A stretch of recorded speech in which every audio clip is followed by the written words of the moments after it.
everything else versus Bitcoin essentially gets spent and dies. I want to be able to have reactive security, and I think OpVault is today the most straightforward, easiest to use way to do that. I will not be insulted by a clockmaker.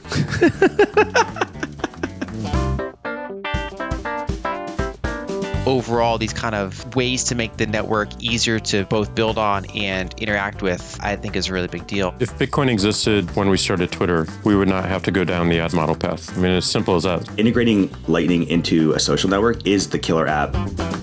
Hello, and welcome to the Bitcoin.Review podcast, where we explore developments and projects with the people who actually make them happen. The show is supported by Pod 2.0, Sats Streaming, and CoinKite. If you're a new listener, I'm NVK. I run CoinKite, where we've been helping people secure their Bitcoins for over a decade. We make the Coldcard and fun products like the block clock. You can find more information about it on coinkite.com. Hello, and welcome back to the Bitcoin Review, where nothing is happening in Bitcoin and we're wasting our time. It's the hardware that makes the machine fast. It's the software that makes the machine slow. Craig Bruce. So I have like an awesome group of guys here. Mr. Craig, hello. Hi there. Good to be back here. Nice to have you to waste time and talk about nothing. Mr. Rob. Hey, great to be back. Always love a good list show. I know, right? How else are we going to keep tabs on nothing that is happening in Bitcoin? So, okay, I'm going to start with a little housekeeping here, and then we get on to the vulnerabilities because they are juicier today. So, housekeeping, Opensats, long-term support for Shores Provost, a guest at the show and a core developer. He's going to be working on Stratum V2, Assume TXO, and hardware wallet support. And Opensats also launched the Nostr Design Initiative. We're going to have Carnegie and Danielle helping Nostr projects improve their UX. So they're essentially resident designers, just helping people improve their user experience. This is kind of cool. And we might be doing this for security researchers as well. Maybe we find a way of having in-house security researchers doing a security review of projects too. So that'll be pretty awesome. That's great. Yeah, that would be great. So if you're a security researcher out there who has a lot of experience with Bitcoin, do send maybe a proposal just saying you're interested in being a in-house security researcher or, on-demand security researcher for Bitcoin Nostr projects. So yeah, why don't we get into it now? So vulnerability disclosures. First one, Coldcard. I know this device. So Donjon has found faults on the other secure element that we use. Some security vulnerabilities on this secure element are already known to us. All security elements do have vulnerabilities. Some of them are known, some of them are unknown. But in the way that we use them, they still gain us a lot of security because we're not trusting each on their own. With this fault injection attack that they did, they were able to access the first 13 slots, which doesn't really give them more than information about the trick pins, really, like how many we have and maybe some information about that, but doesn't really get you anything interesting. A single fudster, not too many this time because this was positive news, asked, but why isn't this that bad? Since they were able to break the other secure element to a certain extent. Well, it's very simple because we use 3 parts that you need from 3 separate chips. And if Donjon was capable of seed extract for this presentation, they would have. I would. And be doing laps of the presentation. Look, we have a Sputin seed. So anyways, so they were not able to demonstrate to us yet that they are capable of seed extracting Mark IV. I'm sure it'll come eventually. Nothing's infallible. But as usual, they were kind. They gave us proper information. We just didn't know when they were releasing. But we already have more secure elements in the roster of research. And who knows, maybe one day we're just going to like bedazzle a whole Coldcard in secure elements, like there is never enough secure elements and never enough vendors. So yeah. They also don't explain, how many devices they bricked to get to that point, right? From what I understand, what they're doing there enjoys quite a bit of, dangerous treatment of the hardware itself. That's which correct. Is not, if it doesn't mean that it's just if you get a Coldcard, they can do this. There might be a good chance they just destroy it in the process of trying. So part of our model in our secure in-depth interpretation is cost, sample failure rate, and time, right? Those are the three variables we're trying to increase. So, the secure elements are encased in epoxy, which is possible to remove. The case is sealed, which is possible to open, right? So, but for each step that you're trying to do, you could break something, right? So the chances of you destroying the single sample, the only one Coldcard that a real user has with a seed on it is extremely high, right? And when you're doing these lab attacks like they're doing, what they're proving is that theoretically they could do it, right? So they'll buy, a tape reel of like 1,000 of the secure element, and they will go through probably, a few hundred trying to get the stuff right, which is normal, right? That's what they should do. But again, it doesn't mean that they're capable of doing this at a high success rate with the sample. So there's a lot of danger there. So anyways, it was kind of cool. It's always fun to see, and it's nice to know. At the end of the day, they're very good also at doing the disclosures. So thank you, Donjon, for doing this. You're going to get your mug, the bug mug. After spending $250,000 probably on it. All right, the next one here, Rob, do you want to talk about this? The fat finger belong to PayPal's security? Yeah. So I guess breaking just before we started hitting record, there was a transaction 3 days ago on the Bitcoin network that basically paid a transaction fee of $500,000. It was about 20 Bitcoin of just in the transaction fee. And looking at the wallet itself, it was very obvious it was some sort of hot wallet doing a lot of batch withdrawals. And it appears the on-chain sleuths and some of the guys at Mempool, Moonaudical, has been able to link it to PayPal. So it looks like PayPal was the one who had a bug in how they were issuing their hot wallet logic to, instead of sending stuff back as change to itself, it just sent 20 Bitcoin out to the network for the miners. And F2 Pool was the one that found the block. And they gave a 3-day window for someone to come forward and fess up, which is interesting that that Bitcoin's rightfully F2 pools at this point, and they're trying to do the right thing and give it back. But no word yet of PayPal or anyone else coming forward to try and claim that Bitcoin as theirs. Brutal, man. Absolutely brutal. But, out of anybody could have done this fat finger incident, it's 100% certain it would be a clueless corporation that is very fiat, right? It couldn't have been anybody else. The importance of unit tests, because a lot of wallet software will immediately throw errors if you're trying to pay something above 250 sats per VByte or whatever it is, something that's way outside the normal expected behavior of the network, or benchmarking it based on the current fee rate. Fiat companies are used to rollbacks, right?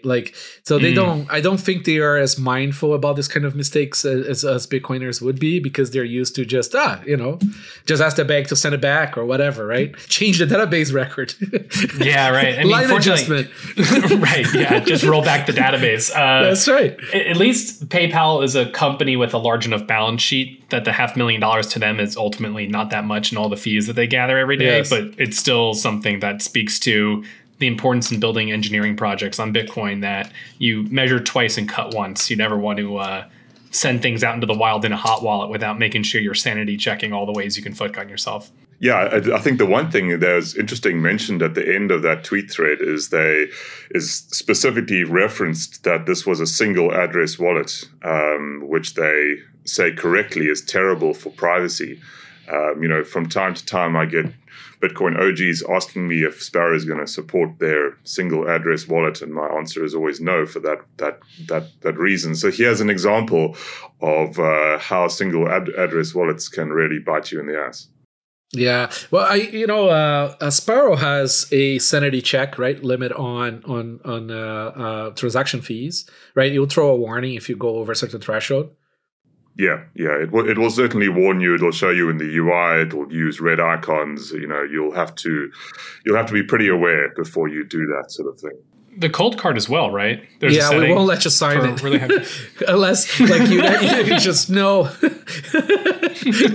Calculator says no. If you want to go, I can't remember the percent. We do a percent, and it's just like kind of like a sanity check as opposed to an actual like transaction fee check, and you'd have to go in the settings and either disable or change the limit if you want to get over that much. Well, it makes sense, right? If the Coldcard isn't connected to the internet, it doesn't know the current fee state of the network. So what it does know is what transaction is it signing for and how much is it sending out. It's such an old feature. I can't remember the threshold, but it'll be pretty funny though. Say the guy is trying, it's next year, Bitcoin is $1 quadrillion, and you're trying to send $2 quadrillion, and you accidentally add $1 billion of fee. I think you would probably pass the sanity check. Because it's a small percentage of the amount. So the fee rate, it's always one of those things that fascinate me because it is such a sane thing. Because again, right, like it's dealing with units in a computer way. It's not dealing with value. Computers don't understand value. So yeah, fun stuff.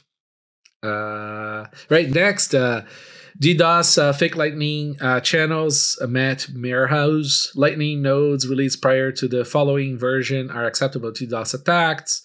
I'm not going to go through the numbers. You guys can read the show notes. Do you guys know anything about this? I'm not familiar, so I'm looking through the post now, but I guess, is this like flooding channels or? Yeah, go Greg. Sure. So what this is really a vulnerability that was found in all of the current Lightning implementations. And what that vulnerability is the ability for an attacker to go and try and open a channel to those different nodes. And they open many channels, but they don't follow through and confirm and complete that channel opening. And basically all these nodes are then just building up state of these channel opens sitting there. And eventually they just get to a point where all of that state is taking up so much RAM or so much resources that they just fall over. Now, how the attack is executed is you are opening up all of these channels, and then you basically can issue a update which allows you to steal funds. And because the node is not around to protect itself, right, to kind of issue the justice transaction, then you have the ability to take funds, right? That's kind of how it works. So it's a denial of service attack. It's a griefing attack as well. But all of the nodes had it. The one exception that was better here is Lightning runs their different parts of the node in different processes. So even though one part was basically not functioning anymore, the LN, the kind of the part that was able to protect the node, that was able to issue the justice transaction, was still able to function. So it was actually doing better. But all of them have now patched, and hopefully everyone is upgraded. And basically what they just do is limit the amount of open channels that can be created, in a certain sense. So they'll get to a certain point where you can still fill up the node, but at least the node won't fall over anymore, which is, the key thing that was fixed. Yeah, it's very interesting. I'm looking at the diagrams right now. Basically, you would start off the handshake to create a new channel, and you would propose a transaction to fund the channel, and then the counterparty you're attacking would sign the transaction saying like good to go, and then you would never broadcast the transaction. So you were doing this handshake on layer 2, but you were never getting like the layer 1 actual broadcast of the transaction state to kick things off, and then it would just hang And then it looks like most implementations, it would by default wait the 2 weeks, the 2016 blocks, like for the time lock to expire. And it would just massively consume up your RAM and CPU waiting for this pending transaction to be seen. So good to hear that it's all been patched out everywhere. Yeah, there is one more vulnerability that it's not here, but it's the Fortress with BitGo and whoever else is involved in that. And now Ripple is owning the bags. I mean, what an absolute clusterfuck on that one. It's kind of interesting. So what was the name of the previous company? Prime Trust. Prime Trust. So Prime Trust, absolute clusterfuck. They lost customer funds. They were sending to the wrong wallet the funds. It's like on that one, it doesn't even seem malicious because it seems that the funds were just sent to the wrong wallet. So proof of burn to a certain extent. A now inactive wallet. It was a 3 of 6 multi-sig that they basically lost access to 3 of, like, a majority of the keys. They lost access to 4 more. So they claim. That's how they claim it. Yeah, because 20 years from now, somebody's going to maybe move those funds, right? Yeah. And now the same founders of Prime Trust have Fortress, which have now also lost customer funds due to vulnerabilities somewhere in the... Is it a third party? Yeah, an API in the API stack. It was like a third party that had got...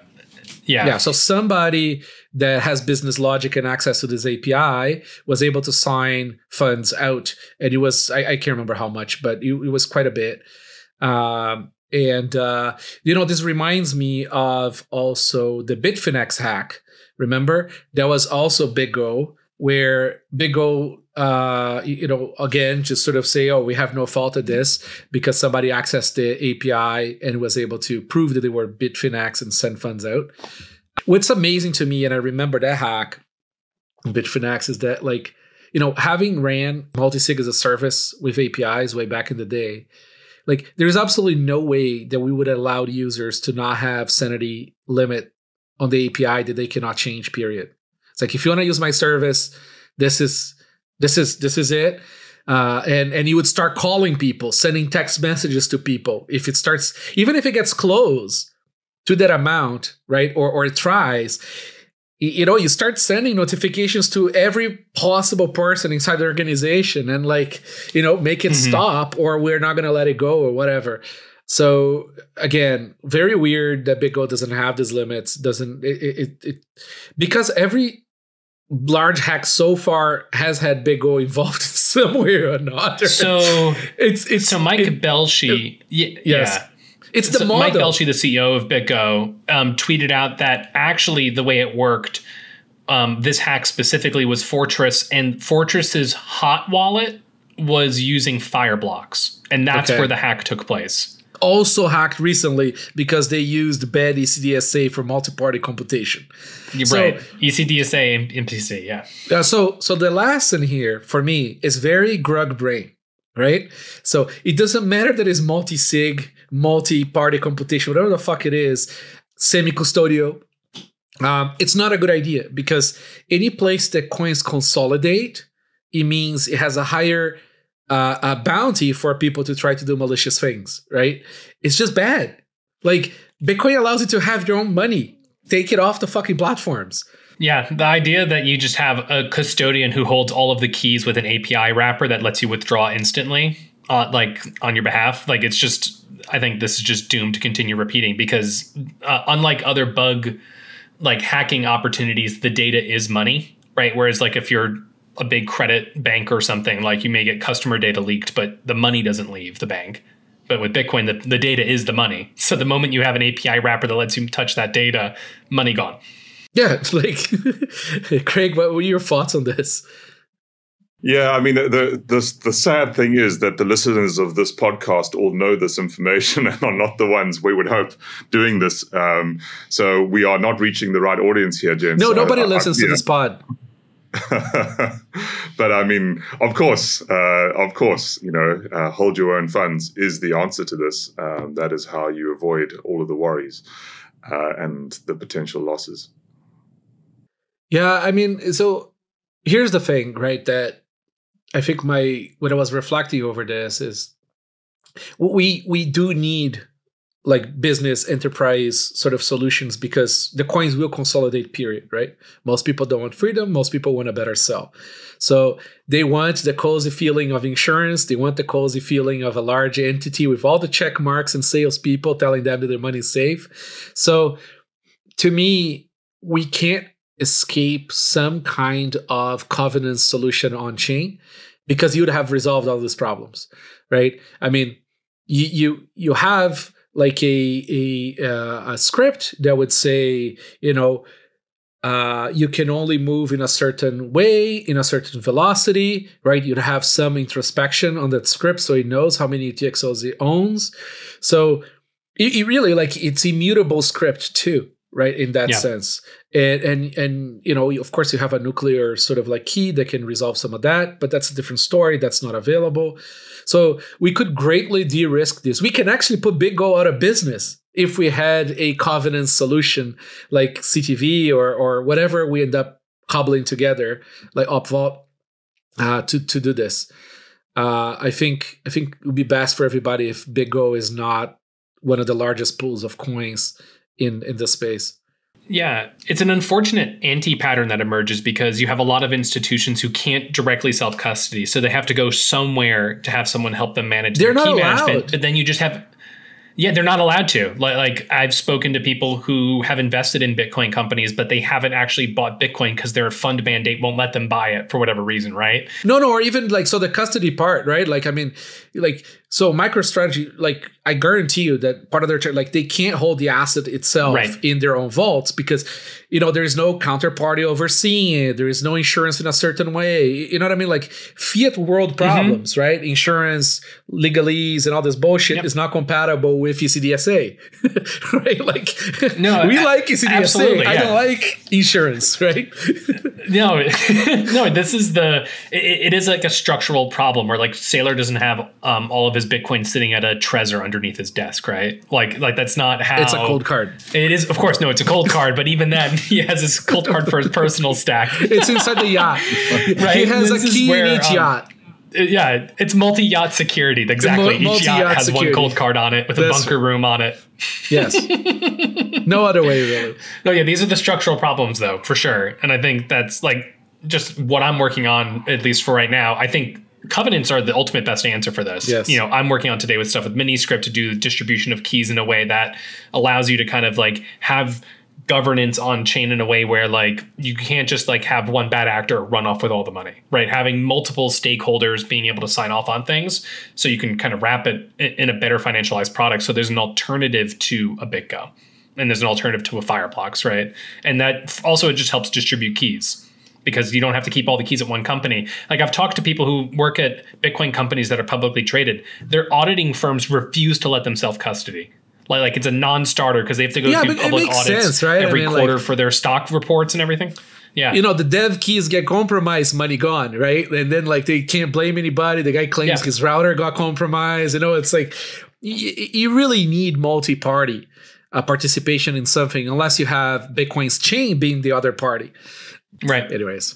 I mean, it would be interesting to have the River guys here because from what I understand, they have built their own stack, right? They are doing it. They so do. It's clearly possible. Alex does they're doing a fantastic job, but they're still limited, right, to the Bitcoin primitives that we have at hand, and like the things that we can do. I don't know how much is public, so I can't really comment on their setup, but they're doing a lot of interesting things, but again, like, it's the limitation of, it's a key. The key is somewhere, right? Cryptography can only defer all the problems to key security. That's exactly right. You're just shifting the problem somewhere else, right? Like now the blockchain could improve things by being a third party HSM, right? That's why I like covenants. But we're not going to see it for many years still. Especially introspective covenants. So you can say, if you're spending this much, do this. If you're spending this much, it's this. So you can have a single sig wallet for daily change. And then if you're spending a lot, you'd be able to have, more stringent spending conditions in one wallet policy. But like that's years out. And it's an absolute no-brainer. right? To have something like that, because then it just makes Bitcoin better money. Then I could probably go out of business. Then Coldcard doesn't need to exist as much anymore. Like you have one for your nuclear keys somewhere, and then that's it. Like you don't need 3, 4, 5 Coldcards to do different shit. Like it's great. Right. Anyways, all right. Talking about software releases and updates. Coldcard version 5.1.4 bug fix. Most users see a red light if they upgraded from 5.13, which I'll get to in a second. So 5.13, which was released, and very, very immediately subsequent released 1.4. So a new feature, batch sign multiple PSBT files. It's super useful. Sometimes people want to re-divide their UTXOs into many, for example, and it's nicer if you can go on your UTXO management solution and you sort of create a PSBT that goes to like maps out to many other UTXOs. You can just now batch sign that. Boom, boom, boom, boom, boom. Done. Enhancement, Sparrow wallet added as an individual export option. Same file contents. We're trying to sort of create the names for each wallet so people don't get as lost in what to export. Change key origin information, export format in multisig is to essentially match BIP 380. Enhancement, address explorer UX cosmetics now with arrows and dots. For hardware people, these things are amazing. Arrows and dots. Enhancement, linked setting, multisig, trick pins, backup password, HSM users, and UTXO cache separation for new main secret. So when you reset a Coldcard, factory reset now resets everything instead of just part of it. Anyways, we just made it more like sane for people that, unlike us, don't reset a Coldcard 50 times a day. So funny thing is we removed all the Mark III code from this release on 5.13, and we saved, I can't remember, like 2K bytes. Wow. Yeah, I know. And we have very interesting security, right? So we never had a release that was smaller in size than the previous release. So the security did not like that. So it threw an error on the validity of the firmware. So we fixed that with the interesting. Release. That was the yes. That was the red light issue, was because it was showing a decrease in size, and it was like something's going wrong. That's right. That's funny. Very curious about the batch PSBT signing. So is that I can take a queue of a bunch of transactions, load them up on my micro SD, and is that I'm still going through each prompt for them? No. It's a bunch. Yeah, it's a bunch of PSBTs.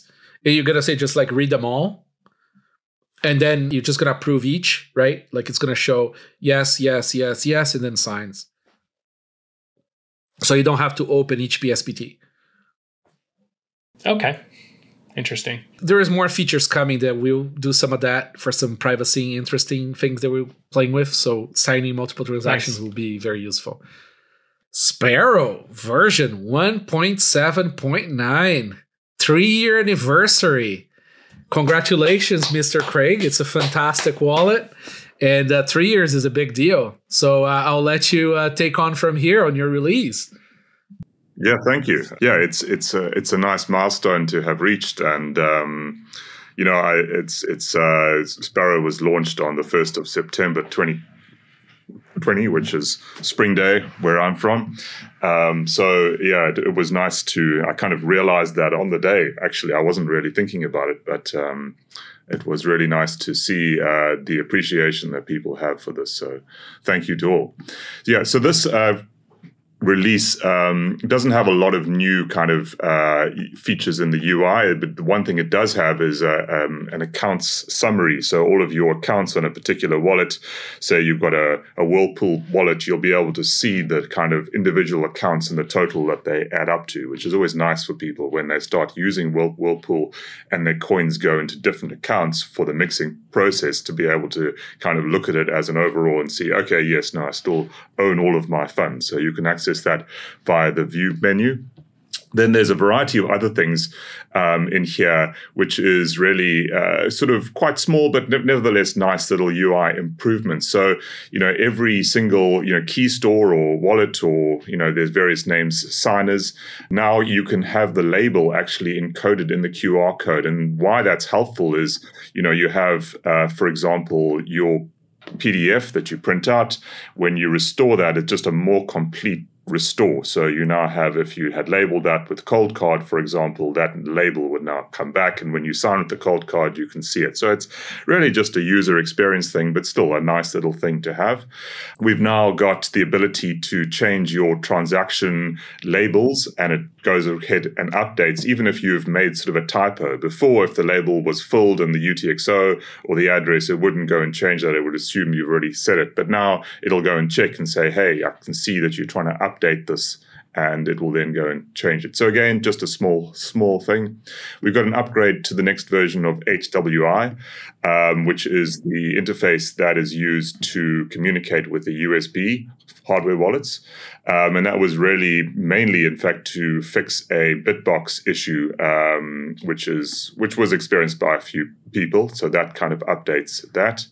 We've got a new public mainnet Electrum server, which is always helpful. If we have another bull market, we're presumably going to need, more capacity there. So it's nice to keep growing that list. And this one is run by Seth for privacy, which is so I try and find individuals who have a history of privacy related content. That's the sort of ideal, or just people.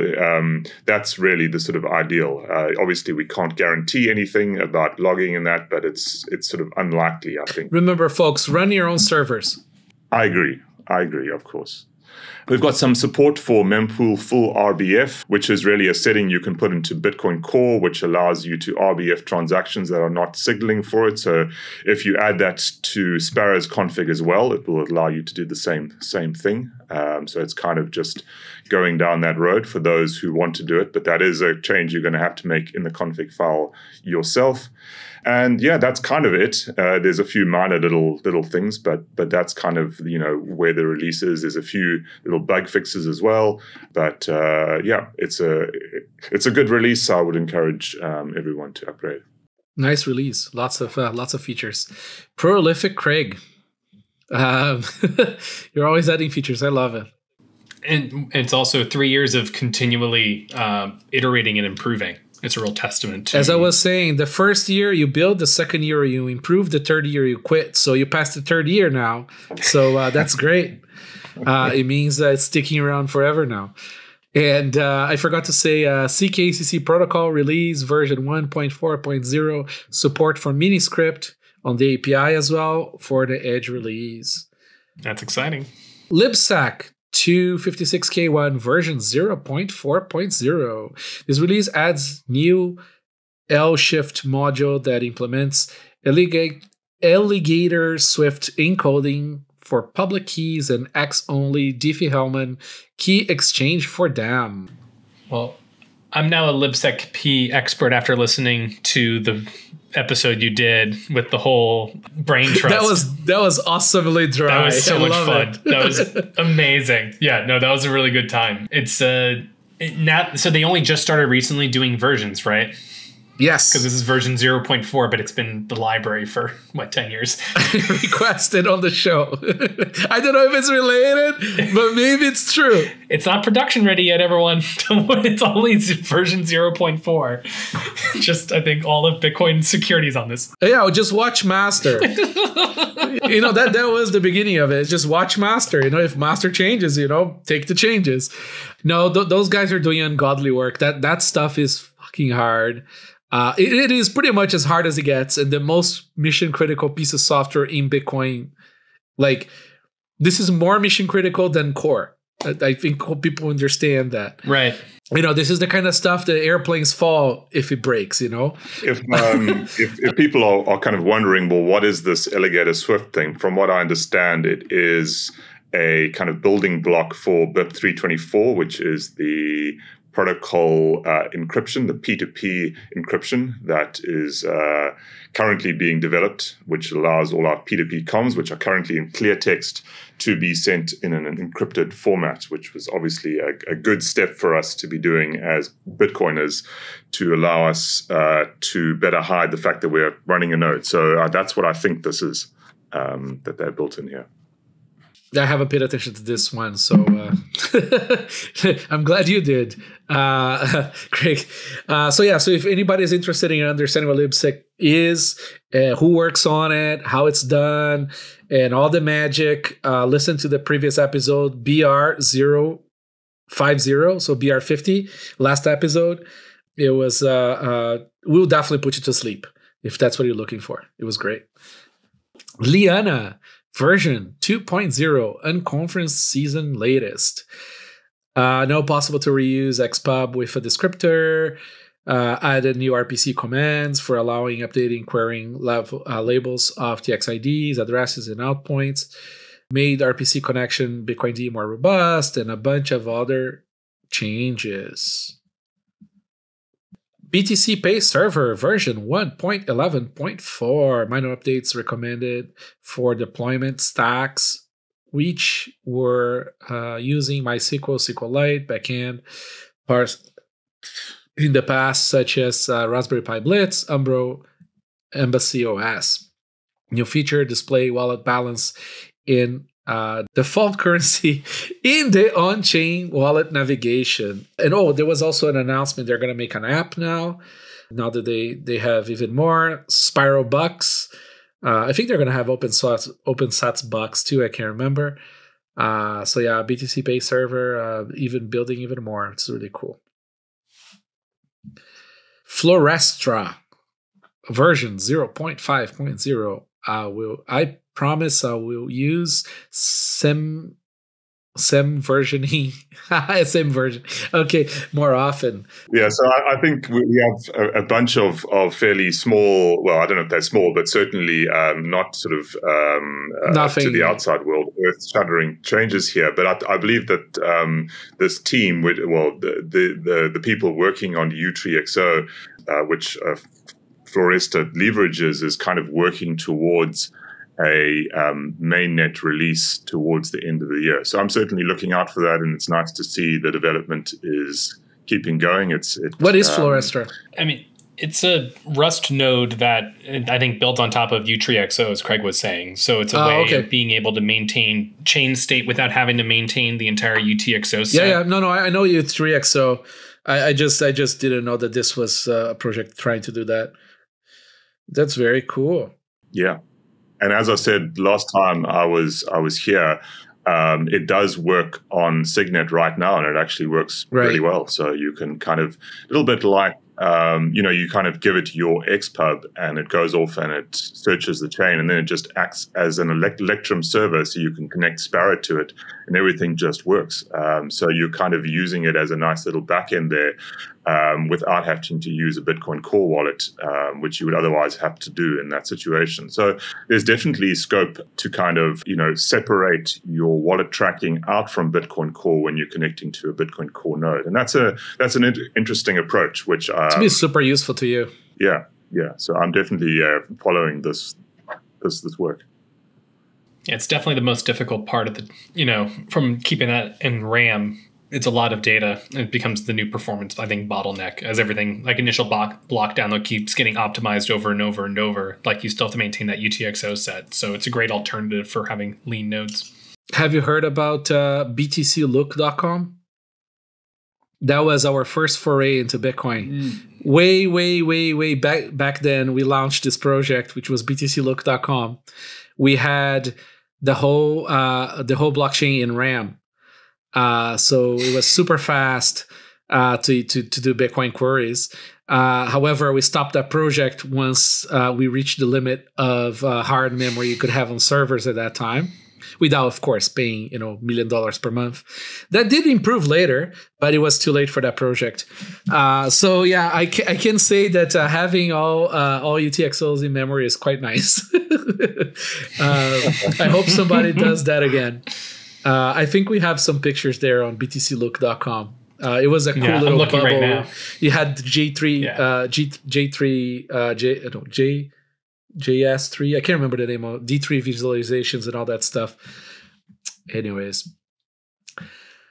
Robosats version 0.5.2-alpha, new languages, translations, update CLN plugin, and a bunch of other improvements. 10.10.1. I'm going to just consolidate the last 3 releases into version 1.2.5. Improve wallet sync speeds by 100x using self-hosted Explorer node, introduce self-custody, synthetic USD, and a bunch of other changes. MyCitadel version 1.5. Blazing Venus. Sounds like a porno. Pre-release. UI improvements and hardware wallet HWI upgrade. Bitcoin Tribe version 2.2.3, additional border wallet functionality. Bitcoin Tribe was before Bitcoin Jungle, or am I confused? I can never remember which was what. Bitcoin Tribe. I'm looking it up now. Is it a community project like Bitcoin Jungle out in Costa Rica, or is it? No, I think it's a wallet. A simple Bitcoin wallet used to be made with friends and family, lightning, gifts, and more. BitcoinTribe.app. Okay. Got it. Okay. So it looks like they're adding a lot of the border wallet functionality with the different entropy grids. I haven't checked out border wallets yet, personally, but I've seen the demos of them online.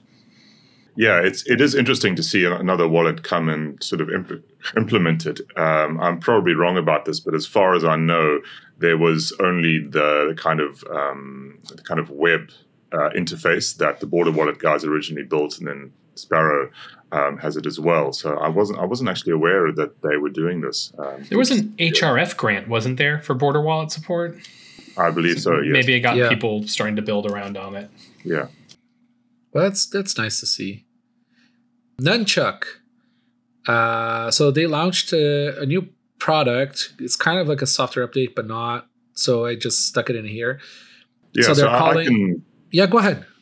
I can talk to this. So it's kind of a little bit like collaborative custody as a service, if that makes sense. Mm-hmm. So they're kind of offering, if you think about what Casa, for example, offers, you go to Casa and you use their kind of custom thing, but it's all kind of built in. You're not going to get their system with another provider. What Nunchuk are doing here is kind of, if you are a Bitcoiner and you want to allow, you want to kind of use your knowledge to allow people around you to create, or clients or what have you, to start your own business, perhaps doing basically what Casa does, then they provide a tooling set which allows you to do that. And I think it's an interesting model. I think that basically what we're seeing here is what the Nunchuk business model is. I'm taking a guess here. I don't actually know that. But I think that they've been building up to this for quite some time. We know that they were behind the BSMS spec, which was really around a collaborative custody multi-sig setup.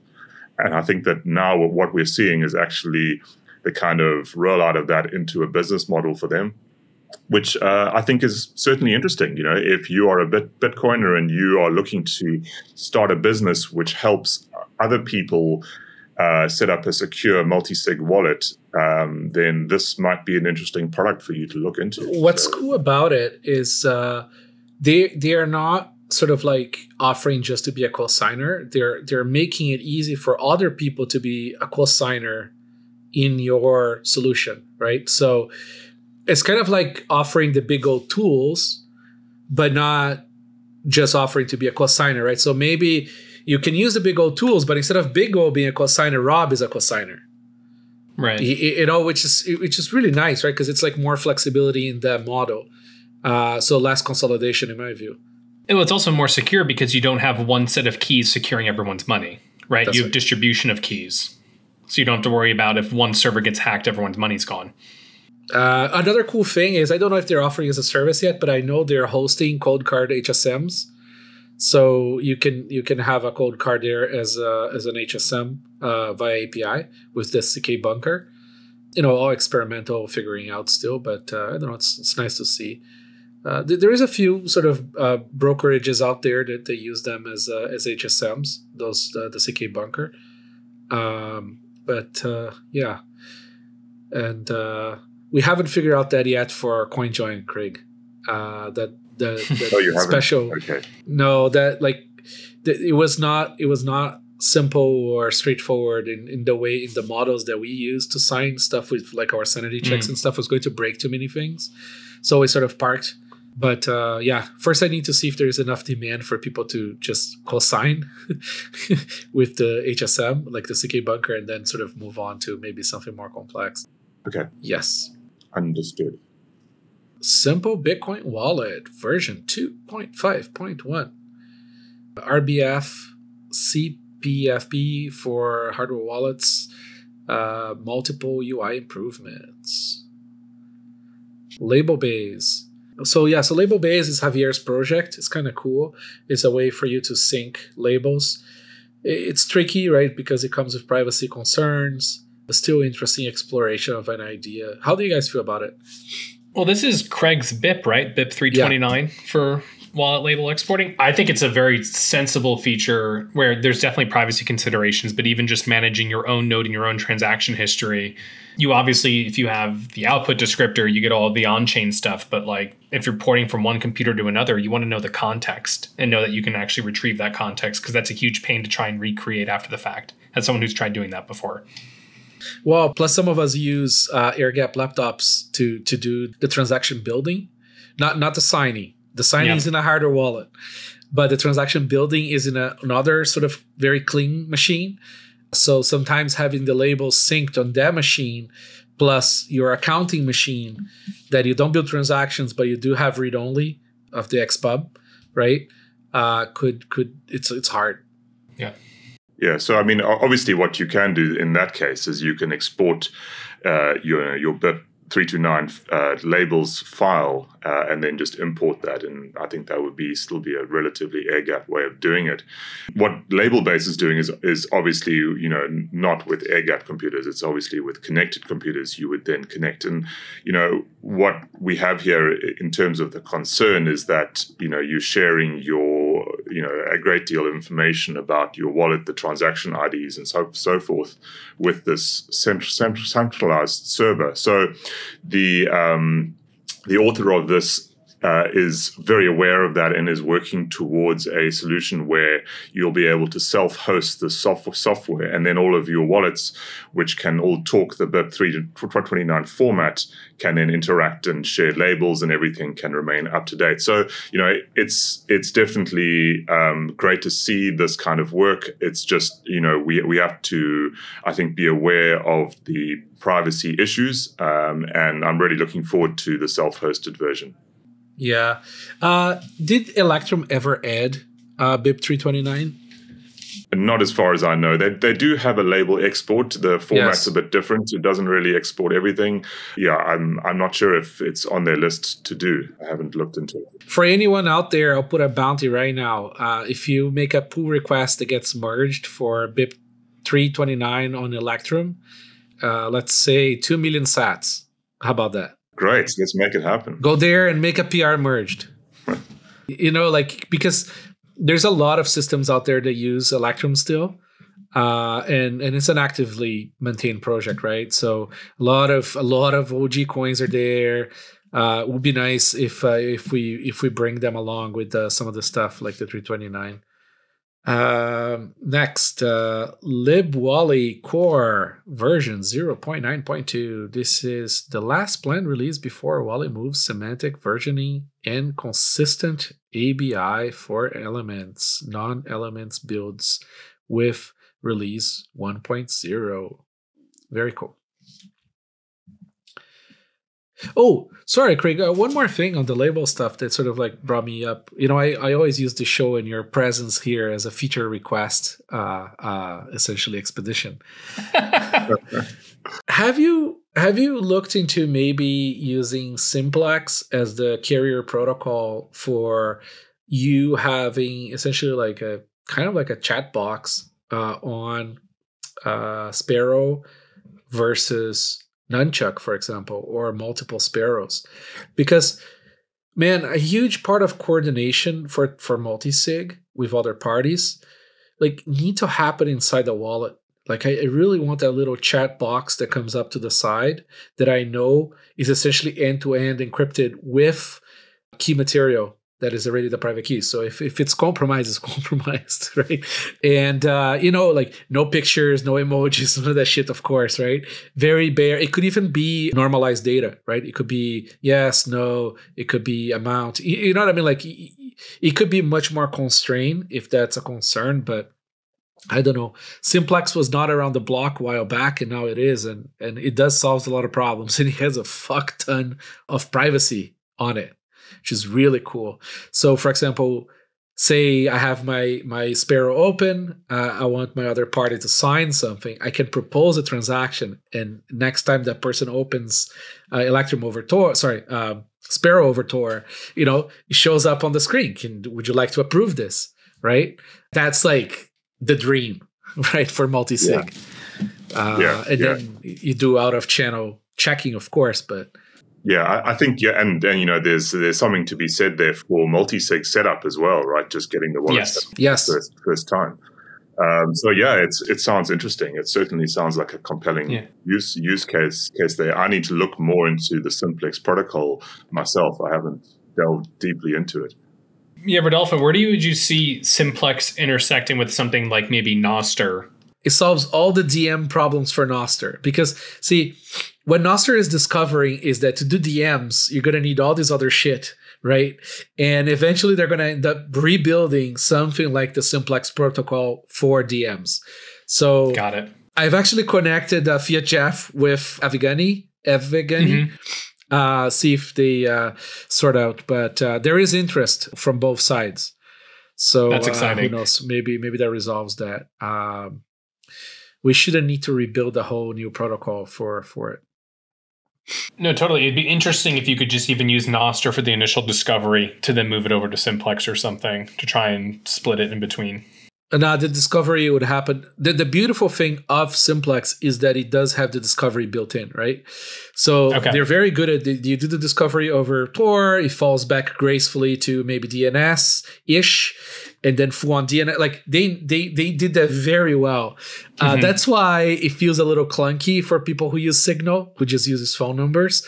It's because that privacy is not there with Signal, right? While with Simplex, it really is.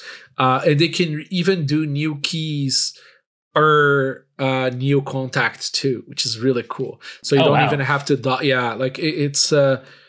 it's very clever and clearly like sort of like the next sort of evolution of this problem being trying to attack. It's nice. I really want my multi-sig to happen where the multi-sig happens, and then we do a phone call as an out-of-bound just to maybe repeat the amount over the phone or something. So or maybe you share 2 words over the phone, right? So the software gives me 2 random words, uses the handshake on the other side for these 2 same words. We just call on the phone and say, abracadabra, we know abracadabra is the safe words, right? And that's it, like problem resolved. That is how we win. There's also a use case around building a collaborative transaction, like we have a CoinJoin, but you can obviously build them in all kinds of ways and reasons, and you need to kind of share it. And that's what PSBT v2 is aiming to do. So, as we move into that world, there'll be more people who are wanting to do that kind of thing, one would imagine. And they'll need a way to share these PSBTs around as they adding inputs and outputs to them. Yeah, that was DevNull, the floppy disk guy on Twitter, was doing great. Joinster, right? The idea.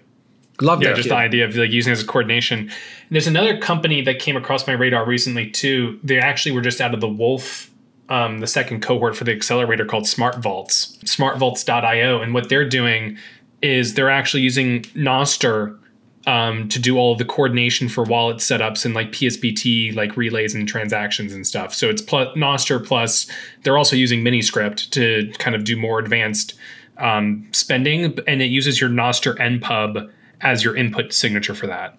But the idea of using Nostr for all of the multi-sig coordination, transaction proposals, all of those things that you can use it as a messaging relay network. But To your point, it doxes the private channel graph, so maybe some intersection with Simplex would be a great way to round that out.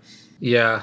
Yeah, I think the tricky part for me as a wallet dev is you don't want to have a whole bunch of wallets out there who all have their own approach, right? So Nunchuk already has its own approach. That's what I'm saying. And Yeah. I've been telling Hugo too, have a standard for wallets to come with each other, because we're not going to get multi-sig out unless wallets. And the best way of getting everybody to agree on a standard is the standard not being built by any of them. Right? Totally. So you borrow this working protocol for comms that is very private, very secure, and then you don't have the bike shed of the people trying to create something new. Yeah, and I think it would also be helpful if someone was to kind of do the kind of the glue work, if you will, of trying to propose, well, this is actually how it would be done, right? This is how we would take this protocol and how wallets would talk to each other. Because, I can go and do that. I can even try and spec that, although I've got limited time.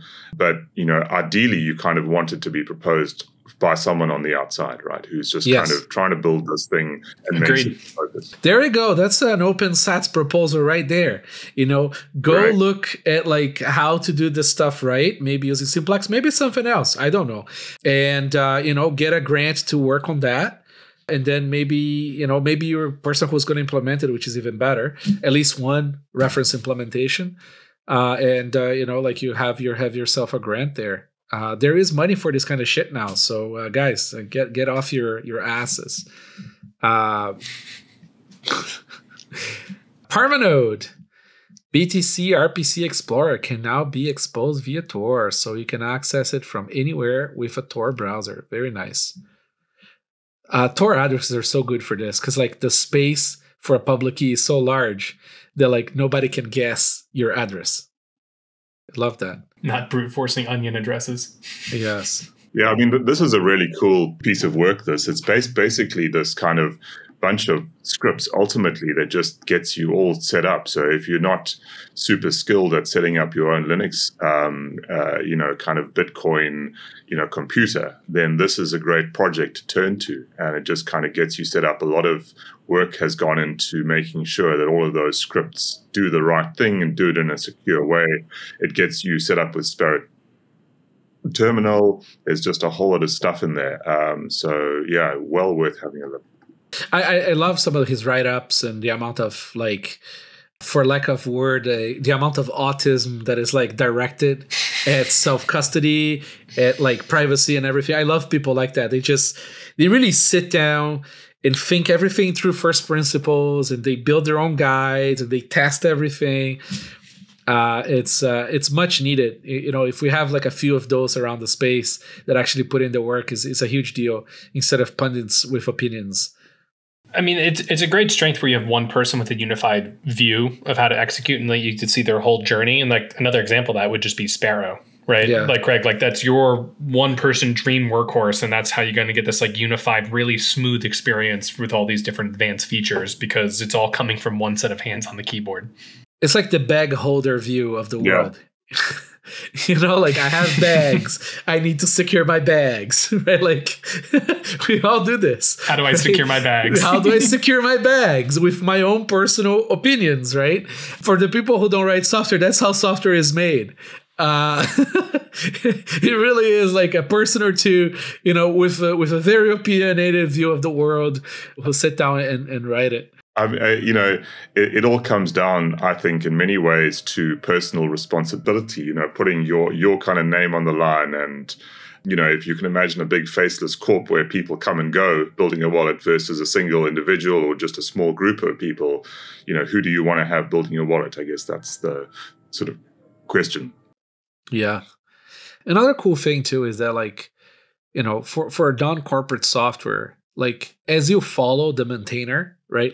Other aspects, on their Twitter or on their whatever, their comments on the mailing list, whatever they are, you get a sense of how they think. So you can see if it aligns with your way of thinking. So you find some heuristics there of is this how I want to do my, because nobody can know everything, nobody can check everything, realistically speaking, right? So you have to find some heuristics, and being aligned maybe with the maintainer does help with those heuristics. Nodeyez version 23.08, new panels and enhancements, and like a bunch of other improvements. joinmarket-clientserver version 0.9.10, removal of Python 3.6 support. That's not an easy one. 3.7 is required now. Finally, like, it's hard to convey to people how long it took for pre 3.7, which is a massive change, to be deprecated. Like, I don't know, like 20 years. Like, yeah, it's like, it is a big change. Thankfully, it became easier to replace it. All right, so they have that change, fee estimation changes and fee bumping, wallet RPC API improvements, BIP21 Bitcoin URI changes. RoninDojo version 2.0.2 feature, updated RoninDojo fork to version 2.0.2 base of upstream of Dojo, and a bunch of other changes. The Auth47 stuff is interesting because I saw the Bitcoin company was now allowing you to log in with your BIP47 username. And I think that's part of the Auth47 that they added support for as well. So it's another way to just like a lightning auth. I hate that. ID, like login, should never be linked to your money. Like just no. ID is one world. Money is another world. Do not merge those two. It's terrible. It leads to bad places, bad practices. Even if the implementations are right, eventually it could turn into shit. Isn't that a Nostr in a nutshell? No, everyone's zapping npubs. You can create new IDs. Yeah, I know, that's terrible. The zapping standard as is terrible. It's a great MVP. We're all having fun, but it's absolute fucking terrible. No, it should be separated, and it will. It will. I have no doubt that it will. Yeah, I mean, look, you could always just create an empty wallet, get your Auth47 credentials, but people and won't use those. So it's it's not tied. No, I get it. Like, technically it works, but like people will be idiots. I will be an idiot. First one to screw this up will be me because I'm not going to be paying attention. Well, you already deleted your account, right? That's right. I always press the red buttons. Since I'm a kid, fire alarm school, shit like that. Always press the red button. All right, RoninUI version 2.3.0. Add a new pairing page. Display local network pairing values for Fulcrum. Peach version 0.3. Source code is now open source. Full wallet functionality with UTXO management, coin control, address checkers, and labels, and a bunch of other stuff. Very nice. Yeah, I mean, even though it's only 0.3, it has come a long way, and I see it getting mentioned often. So great to see Peach moving forward. Yeah, go staff. Yeah, they're using Bitcoin Dev Kit, right?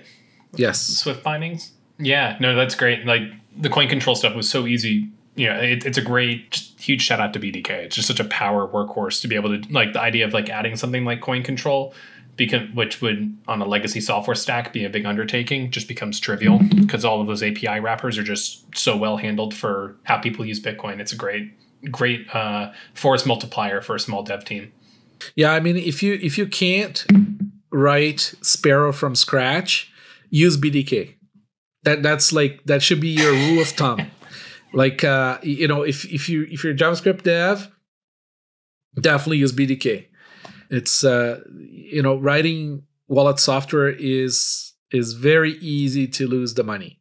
So this guy's made the stuff. It's good stuff and very easy to integrate, and they maintain it. They're well funded, and it's going to be awesome.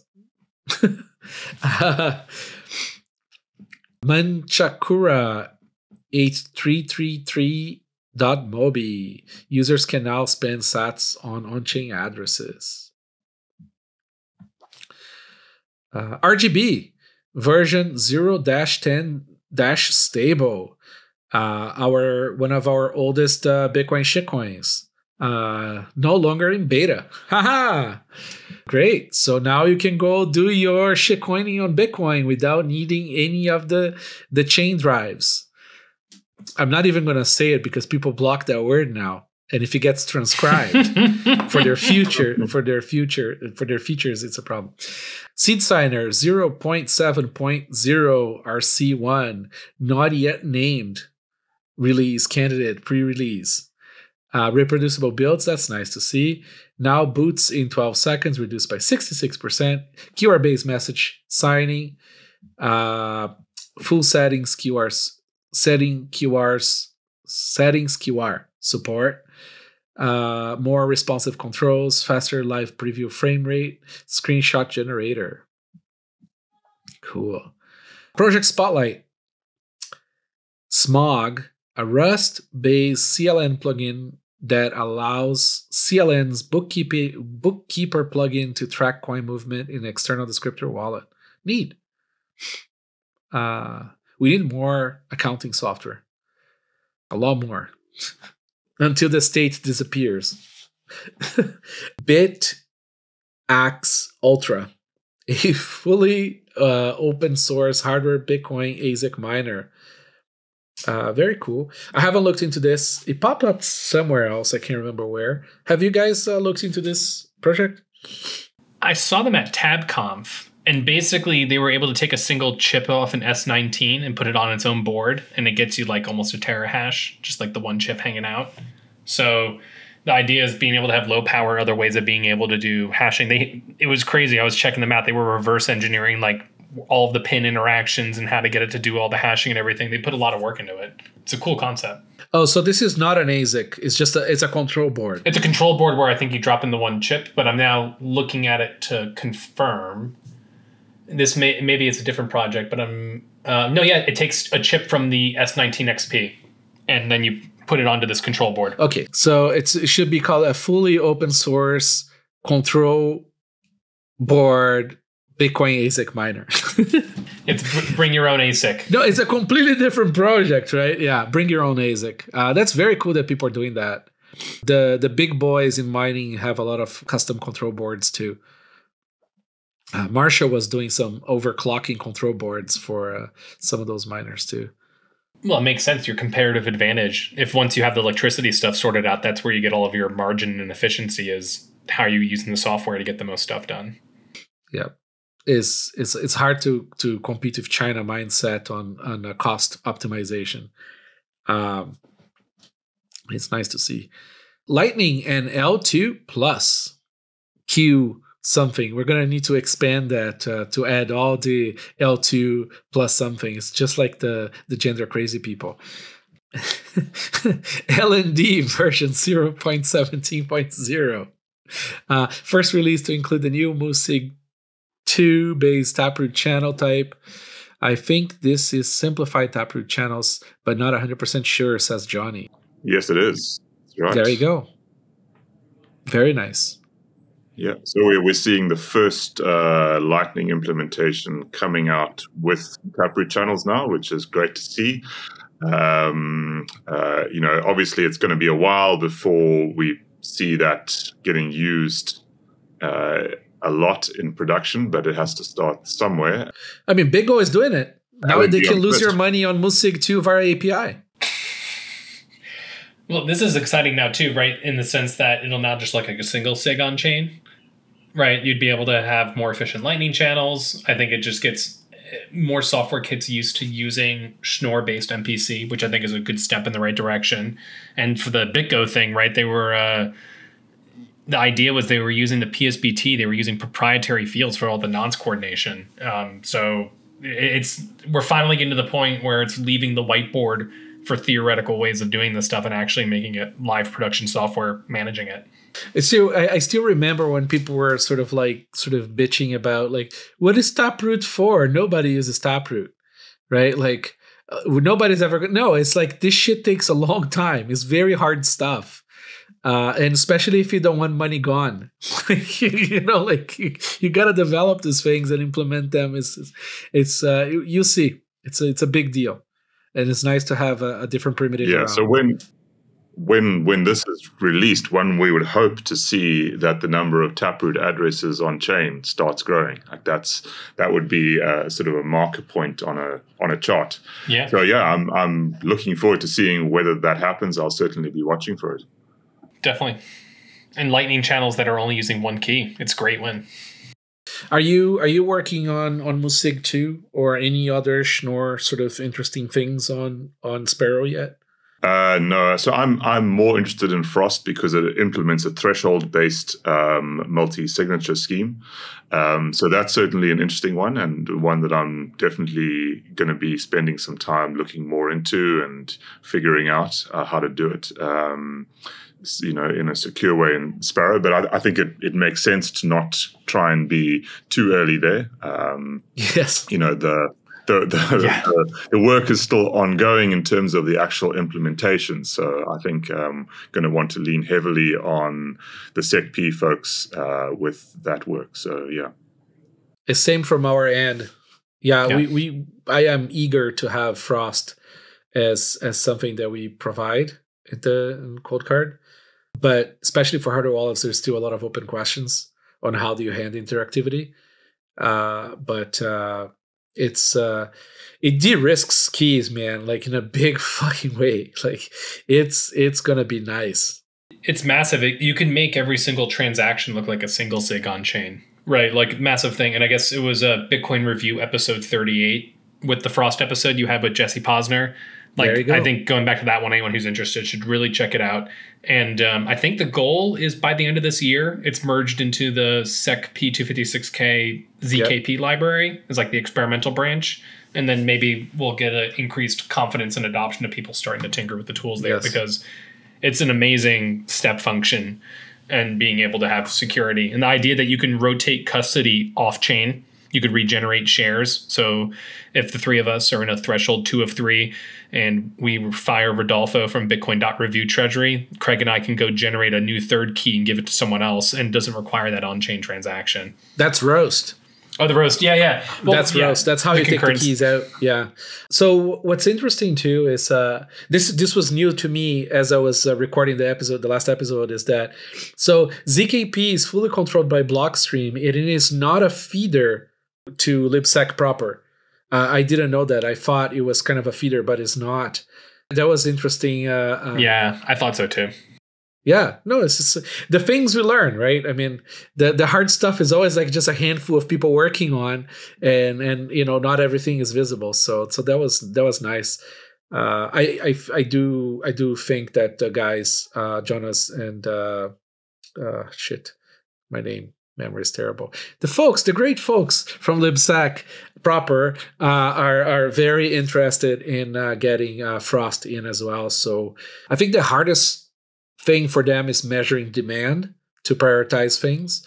So if they're able to see like real demand for Frost on libsec, you come faster than people think. So do give them feedback. Do reach out to them. Don't spam them because they have better shit to do with math than talk to you. But do give them feedback. Do reach out to them. They are very nice folks. And it's a lot less contentious place than Bitcoin Core. So mostly because there's only a couple people who can fucking work on it anyways. Realistically speaking, everyone's just dumb around it. So that's very cool. CLN version 23.08, several pay plugin improvements, BIP43 seed backup support, Picard payment implemented, and a bunch of other cool things. Mutiny Node version 0.4.15. Pending payments now show inactivity. Nasser contacts sync via Primo Cache API. Oh yeah, so they're the next people who have Primo Cache running. It's the only other server so far that's like public. It's kind of cool. Sorry guys, I'm going to start to sound very nasal now because my nose is finally filling up with goop, in case people listening to this podcast have noticed.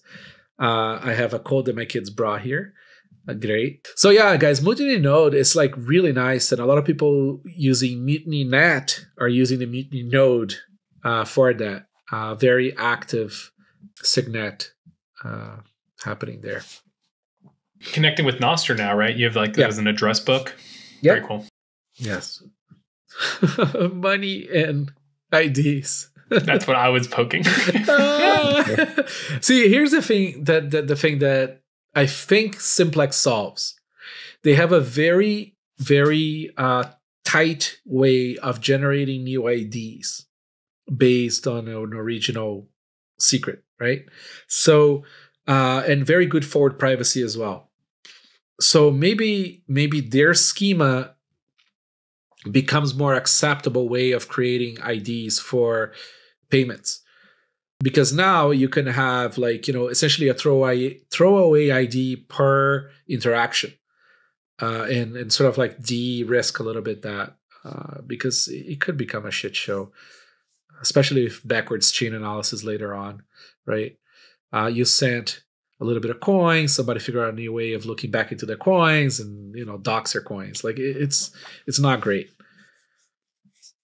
Mutiny Wallet added FedMint support. This is really cool, and Nostr contact integration with apps and all that good stuff. BitBanana version 0.6.6 build changes for support F-Droid release, UI improvements, and other things. BitBanana is an alternative to Satoshi, to wallets of Satoshi or something. Is it? Or is it? I'm looking at BitBanana now. I haven't used it, but it says it's for Lightning node management. So is this kind of similar to like a Zeus where you would just directly like talk to your node? Yes. Yeah. It's so funny. It's so like embarrassing because a lot of these projects come back every episode, and 2-3 weeks later when I record again, I can't remember. it's just there's not enough things happening in Bitcoin. So, it's just very hard to remember. I'm surprised that BitBanana and Pablo isn't the one making this. It sounds like a very Pablo name. BitBanana. Yes, it does. It does. I think I made that joke in the last episode. Okay. I must have fell asleep during it and got into my head subconscious. Sure. Yeah. Nobody listens to this pod. It's okay. We know that. No. Breeze SDK Core 0.2.3. Dynamic fee selection according to the LSP specification and a bunch of other updates. I'll be launching a developer portal and have released a new JS SDK. Fountain 0.8 was released, and they have now tags and player updates. Performance upgrades too, which is always welcome. Oh, and they support both 11 invoices now.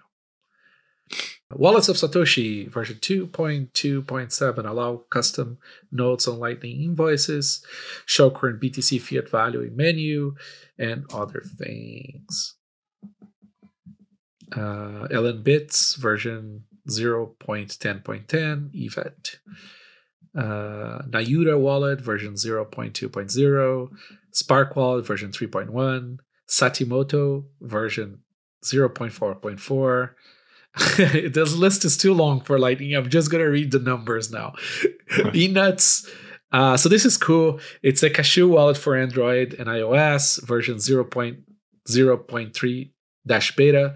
I'm a big believer that eCash really bridges the gap on the meme of there is not enough UTXOs for everyone on the planet. It's a proper layer 3 project. Exactly, helping it right? Scale. It's all about the L2 plus. Exactly. Yeah. Cashew's part of the plus. That's right. Because Kali refuses to call it L3. I kept calling it L3. I got a chance to meet him, and I emphasized it. We should make a T-shirt that says "My nuts are L3." I need that T-shirt. These nuts are L3. Yes. Make it into a hat with cherries on it. Mini bits version 0.0.8-alpha. An eCash wallet with focus on performance usability. Nice to see more. Stucker news. Holding voices Lightning Prisms, Toasts, and clear withdrawal options. Zapright, XPub support, Connect LND Node, payment links. Orange Pill app version 1.6.0. Some group chat for sharing news. Emeralize is now open source. Lightning enable marketplace and learning management system that has ability to enable learn to earn on free paid content. Cool. Yeah, it's interesting to see these kind of software fall into the learning management system, the sort of LMS category, are interesting from the point of view of, we obviously need a lot of education in the Bitcoin space, and, how are you going to host that content? How are you going to create a system that maybe encourages people to do quizzes or tests to test their knowledge? That's all of the functionality that we generally have in a system like an LMS. So it's nice to see someone trying to build one from a Bitcoin point of view, because there are some interesting ideas there. Like, can we reward people by passing certain steps on that journey? And I know a lot of people involved in the Bitcoin education space might require a piece of software which helps them deliver the content. So this was interesting for me. It was something a little bit different that I hadn't seen before. It's like a few $1 billion industry, right? I mean, like, there's a lot of like learning management systems out there, like big corporations offering this stuff to other big corporations, to school systems, to university systems. It's a ginormous industry. Yeah, I mean, seeing Bitcoin specific stuff is great.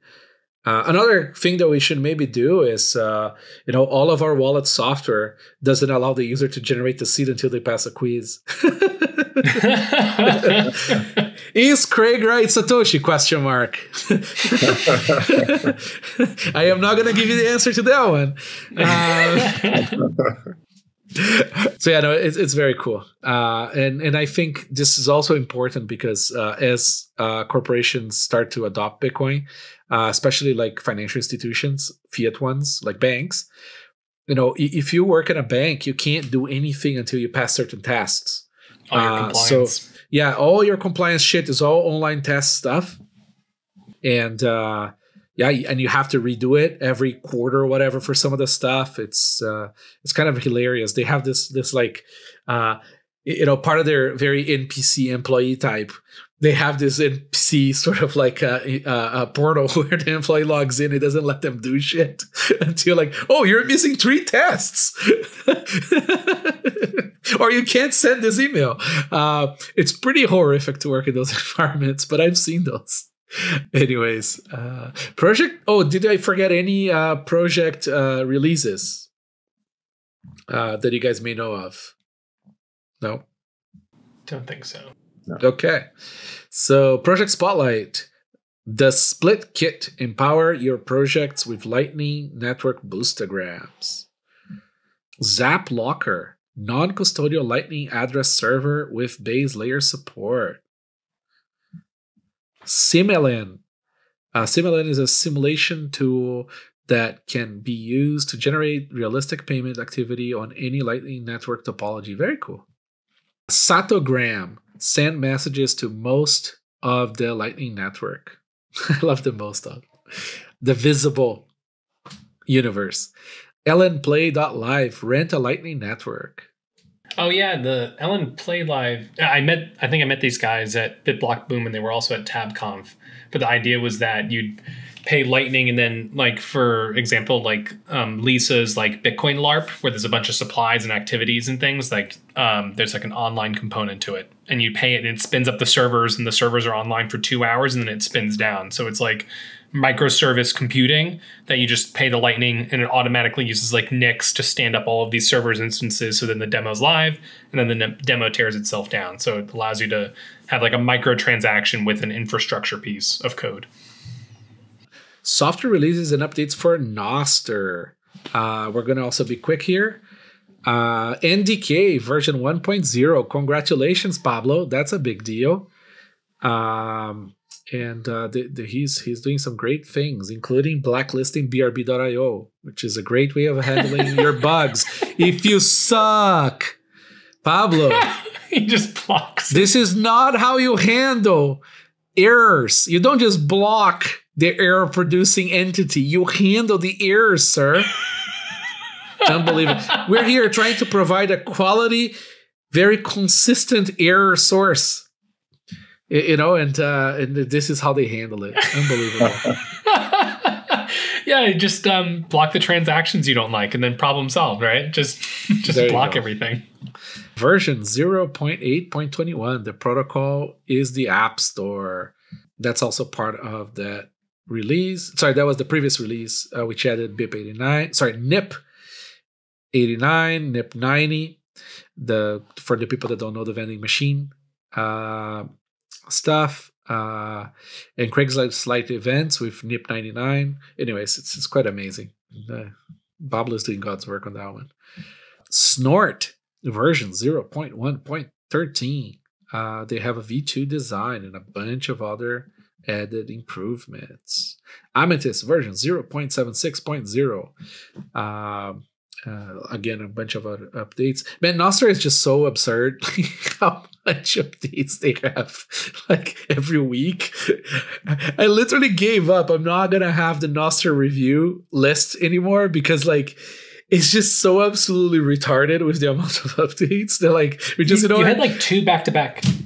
You had two back-to-back episodes, right, of just Nostr review updates. It's pretty hopeless. So what I'm doing now is that I'm going to have Nostr panels where we discuss stuff and, a few updates here and there. But yes, I capitulate to the veracity that people are releasing stuff with. Coracle version 0.3.5. Current version 0.1.3 - hallelujah. Loom version 1.2.4. Spring, the Nostr browser version 0.1.4.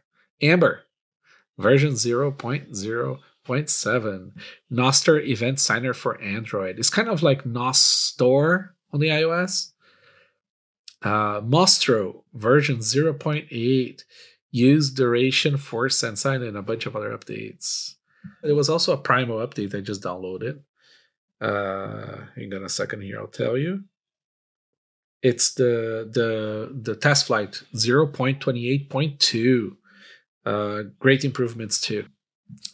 Project Spotlight, Ditto, a efficient and flexible social media server. Cool. Nostr Matrix, work in progress compilation of Nostr clients and supported features.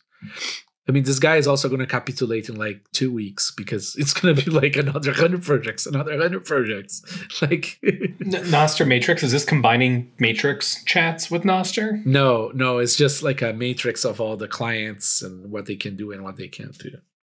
Too early for that, sir. Oh, okay. Favi with FAVVY, the link in bio tool built on Nostr where you own the data. It's kind of like Link3, I think. So essentially, if you're OnlyFans girls and you want to be on Nostr, Favi is for you. I mean, is there anybody who uses Link3 that's not like OnlyFans models? I've never seen it. I've never looked. Sure.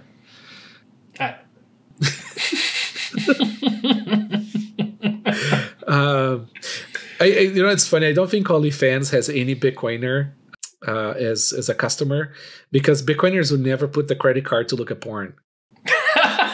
Like seriously, like it's like the only privacy conscious people with payments, right? Like it's like absolutely not. Like you're never gonna have a credit card, at least from me, to look at stuff like that. That's when you come out with only Sats, right? That's right, only Sats. Or Nostr fans. Nostr fans. By the way, the person who makes an OnlyFans platform on Nostr using Bitcoin is going to make an absolute fucking killing. It could be open source. It could be free to use by just offering the ladies like Lightning hosted nodes. Man, boom. Like they could charge 1% on every transaction they will pay. Born drives innovation. All right. We get to the boost part of the show. Top poster, Ahaniga. Thank you, sir. Clap, clap. Bullseye. Ape, me for deer. Value for value. Wartime Psycho. Thanks. Good rip. Cheers. Do Bravco. The guests really changed the vibe and changed up the episode. It was great. Change up. So I'm not going to go through the Optech newsletter, as I always repeat on the show. You can listen to their podcast, but we do have them in the show notes. Highly recommend listening to their pod, as I always say. Any items here that any of you two would like to discuss? So, I mean, I think one thing was interesting, just getting back to Frost, how you could have one of the signers in Frost blind sign a transaction. So, for example, you could have a collaborative custody model where you are sharing a lot less information about what you spend with, say, your service provider who is holding your third key, for example, in a 2 of 3. I thought that was quite interesting because not only for the user who gets more privacy, but for the service provider, it's really interesting because they then have much less legal risk.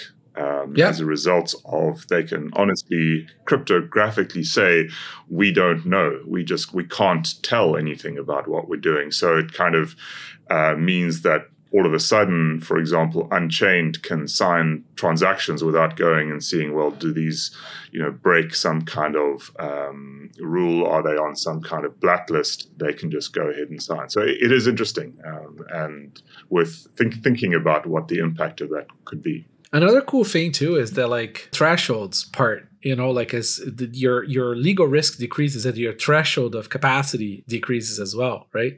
So if you have very little threshold of knowledge and signing capacity, right, you're much less liable. That's pretty cool.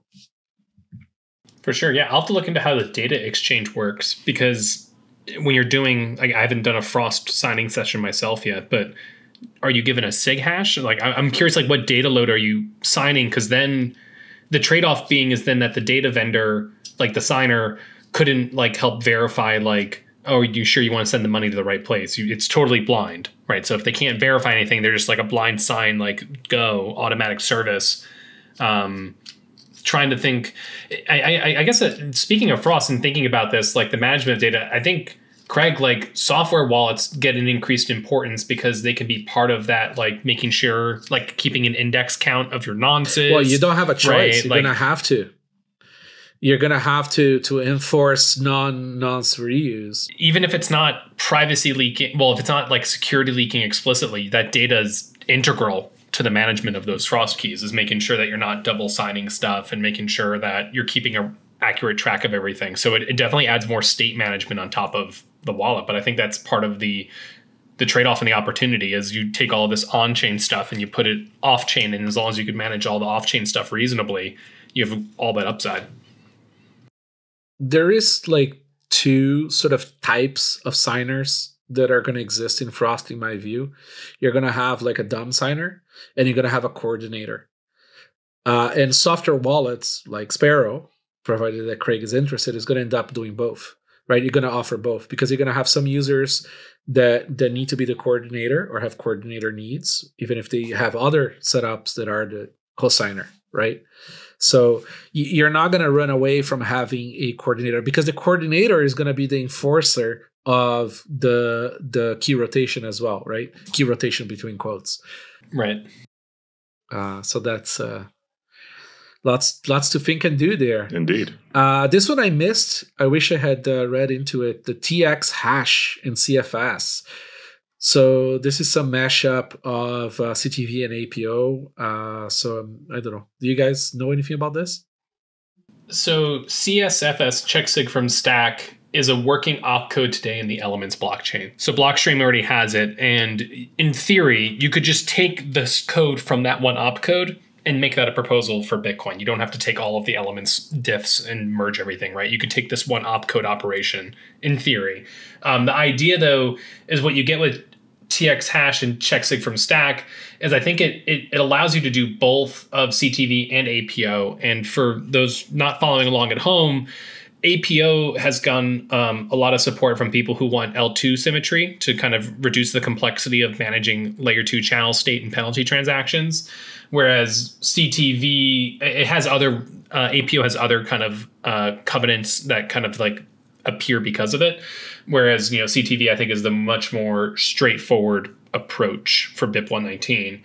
And the idea here is that if you took checksig from stack and TX hash, this is Brandon Black, who was formerly at BitGo and implemented that BitGo Music 2 implementation before he left. You'd kind of get the best of both worlds, but I haven't gone too deep hands-on myself, though. Never that simple, right? But that's the hope. It's never as simple as you want it to be. It's just everyone now is trying to. I think what's positive is that people are now, compared to a year ago, now on board with the concept of covenants. Yes. And now we're just talking about, okay, what's the right way of going about it? So now everyone's doing their due diligence, revisiting old implementations, seeing if we're going to get one in, is there one that can satisfy almost everyone's needs and like kind of trade-offs around multiple opcodes versus one opcode. So that's all stuff to be considered now.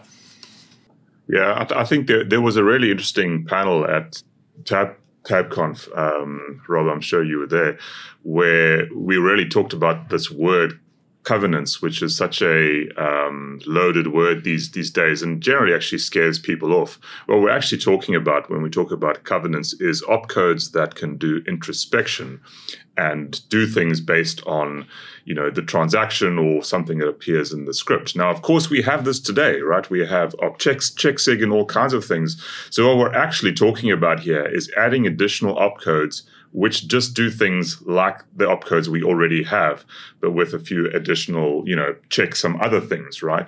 So it's kind of been given this term, which I think has scared a lot of people off. And I think the marketing around covenants has actually acted against it. And I think we kind of need to get away from that, which is why I raise it now. So when someone says covenants, what we're actually saying is a opcode that looks at some part of the transaction and says, should I continue with this script based on that? And that's what checksig does and various other ones. So I just wanted to add that because I thought it was an interesting way of thinking about things, and we need to reframe that, I think, because there's no reason we shouldn't be thinking about ways to expand Bitcoin script to do additional interesting things. And we shouldn't just say, oh, well, we can't change things. There's plenty of good ideas that Satoshi didn't necessarily think of, but we can still build them in. Yeah, I think it's more like we're not asking to change Bitcoin, we're just adding to it. There's a very big difference there. And it's some things we're not going to run, like we can't run from. We're going to have to solve the covenants problem, which really is like a custody problem that scales. Yeah, I think as a baseline heuristic, it's something that makes Bitcoin better money, right? The idea of having introspection, like and that's why it's not this like arbitrary changing the code to add other features that kind of complicate or muddy the incentives. This strictly just makes Bitcoin better money. It's not chain drive. It's not chain drive. Does change the incentives, right? Like it creates a perverse incentive for miners. That is like, we don't know exactly how that plays out, and it's impossible to know. So, and there is nothing to be gained except for shitcoinery. So like, it's very hard to convince us to want to do it. It's not like it's adding anything useful aside from shitcoinery. I think the really big unlock with this was Barack with the idea of ARC and requiring governance. When people started realizing, wait, there's other scaling solutions and models and approaches that are possible if we bring this in. And it doesn't have to even just be ARC. It could just be CoinPools or however people want to use Bitcoin as a scaling tech. We can solve a lot of problems that would require a bunch of off-chain application layer logic and trusted intermediaries. And you can just publish something on chain, and then the blockchain, like Bitcoin's blockchain, is acting as the ruler for you. And that's a better system from a decentralized and scaling perspective. Yeah. So I think we're going to keep seeing more people working on potential solutions, and we'll get critical mass and We'll see when, but it looks promising. I think we really need two things. One is we have to have more conversations with like people who have put a lot of thought into this and have different ideas, and let them sort of hash out. And the other thing is have like technical people model this out, right, to see what could break. And I think like James did a very good job with CTV, de-risking CTV. Absolutely. Right? And we need more of that. And there's going to be ending to the consequences with whatever we do. Like somebody's going to figure out a way of putting dick butts in vaults, and it's going to happen. And, who cares? Is it a valid transaction? Yes. Then move on. Right. So yeah. News and noteworthy. Bitcoin CL Boss is back. Is again being maintained by Vincent Opensats. I don't know what this is, or I do and I don't remember. Automatic Core Lightning Node Manager. Okay. Support for Mercury Wallet discontinued by Mercury Layer, and they're going to focus now on the Mercury Layer stuff, as far as I understand. It's a very cool little state chain project. It's essentially Open Dimes and Sats cards digitally, which does have a slightly different kind of sets of trade-offs. You're blinded. You're just handing off the private key. That's right. Right, you're just you're passing around like a blinded, like the private key, right? And you can redeem it at any point, but it's just digital as opposed to physical. Yep. Lightning and L2, an initial project roadmap was released by Scaling Lightning. FlashSats, a new LSP service dedicated to simplifying, streamlining channel purchasing experience, Lightning, blah blah blah blah blah. Podcasting 2.0, value for value, comes to PeerTube videos. Paid search engine Kaji now accepts Bitcoin. Yay. Bastien Teinturier open a PR to the Blips repository proposal, remotely control your Lightning node from your favorite HSM. Funding. Vulpem Ventures announces an open source Bitcoin development grant to Burak. There you go. Mining. Oman planning to invest 1.1 billion USD in Bitcoin mining. Maybe that's no, that was Qatar, the people in El Salvador. Yeah, that's Qatar. The festivities around state actors and states is so weird. It's like I want to be happy, but it's kind of like icky. It's just I still don't know how to internalize and process this emotionally. I really don't. This whole state actor Bitcoin shit is just like it's a hard to have a relationship. Hyper Bitcoinization is never what you thought it was going to be. That's right. Yeah, true. Nodal Power raises 13 million seed round to build renewable energy power plants in landfills. Business and finance. JD and Jay-Z, kidding, Jack Dorsey and Jay-Z-backed nonprofit acquires Quala. They're going to do some lots of stuff in Africa. That's B-Trust. Yes, B-Trust. That's right. Axe has licenses in multiple U.S. states to process payments, including crypto. Oh, they're going to sell their own shitcoin, probably. Coiner has teamed up with Lolly to bring Bitcoin functionality to Lolly tills and kiosks. Bo Bitcoin expands to Costa Rica via Snipe Model in partnership with Bitcoin Jungle. That's very cool. It was really cool. I saw some demos of it. So they have like a nationwide like payments app, and Bull Bitcoin can just operate within that. So you get like a vendor ID, and from Bull Bitcoin you just issue a payment. And like I saw someone buying gas with it. Like no KYC, click, click, go. It was very, very interesting. Good work, Francis. Because Costa Rica doesn't have an El Presidente and it has very weak government, which is really cool, and it has no army. It doesn't have a lot of like state propaganda around Bitcoin and stuff, but like Bitcoin is like surprisingly super integrated there. And there is some regions where they have like a higher number of Bitcoiners in that region, and like it becomes like crazy. Like Uvita, you cannot find like maybe like 2 places out of like, a couple hundred places didn't accept Bitcoin. That's it. Like everywhere else you can buy Bitcoin. And it's like, it's as simple as like a dude who asks another person on a WhatsApp app for a Lightning invoice and then shows you the invoice on the phone over chat to like all the way like a payment solution. It's like all over the place. It's really cool. Blockchain firm Ripple acquired Fortress to plug the hole probably and to own the nuts of Bitcoiners. Man, I don't know where this one goes from here. I mean, they're gonna have to build their own shit right eventually because they can't keep on running from like this because they're decent people, but they keep on having to deal with this like fucking Bitcoin trust and shit that keep on getting completely screwed.